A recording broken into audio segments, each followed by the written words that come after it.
Assalamu alaikum Жаңдор каналының катталуучулары жана көрөрмандары.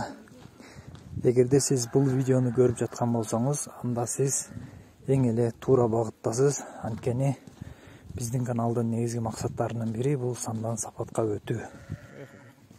Бул багытта биз сиздерге ар дайым жакшы породадагы афган койлору, дисар койлору, арашан койлору, бир эле койлор менен чектелбестен уйлардын дагы жакшыларын, жылкылардын жакшыларын чыгарганга аракет кылабыз. Бул биздин бүгүнкү күндө ошо сандан сапатка өтүүгө болгон биздин бир салымыбыз деп эсептейбиз туугандар. Бул видеону бир жолу көрбөңүздөр, эки жолу көрбөңүздөр, балким 3 жолу, 4 жолу маани берип көрсөңүздөр, бул койлордун жакшы сапатына көңүл бурасыздар. Койлор жаш туугандар, 2, 4, 6 тиш, 15 баш экен. 15 баштын 12си козусу менен 12нин бирөө эгиз козулуу экен туугандар. Козуларга маани бериңиздер, койлорго маани бериңиздер. Койлордун бойлору 83 сантиметрден 90 сантиметр ашып кетет деп атат. Балар болсо кимгедир кымбат, кимгедир арзан болушу мүмкүн. 40 миңден деп атат. Ээсине чалып байланышасыздар. Койлор азыр Баткенде турат экен.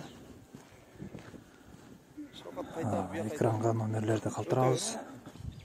Ээсине чалып байланышып дагы так маалымат алыңыздар туугандар. Видеону аягына чейин көрүңүздөр, жакшылап маани бериңиздер. Кимде ким энчи кой, порода кой кылам деп аткан болсо, мына ошо койлор туугандар. Чынында азыр заман өзгөрүлүүдө, жем чөп кымбаттоодо дегендей. Эгерде сиз жөнөкөй гана кой баккан болсоңуз, анда биздин эсебибизде балким эсеп бардыгыбызга эле бирдей болсо керек.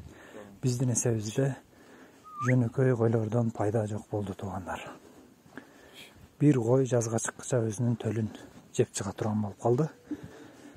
Мына ушундай заманда сандан сапатка өтүү, жакшы койлорду, жакшы малды урунуу бул айыл жашоосунун негизги максаттары, негизги багыттарынын бири болуш керек туугандар. Видеону аягына чейин көрүңүздөр, комментарий, лайк басыңыздар. Кымбат болсо кымбат, арзан болсо арзан. Койлорго кандай баа бересиздер, мына ушул тууралуу комментарийга бөлүшүңүздөр.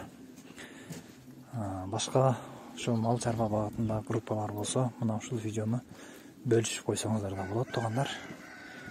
Биз үчүн сиздерден бир чоң колдоо болуп эсептелет.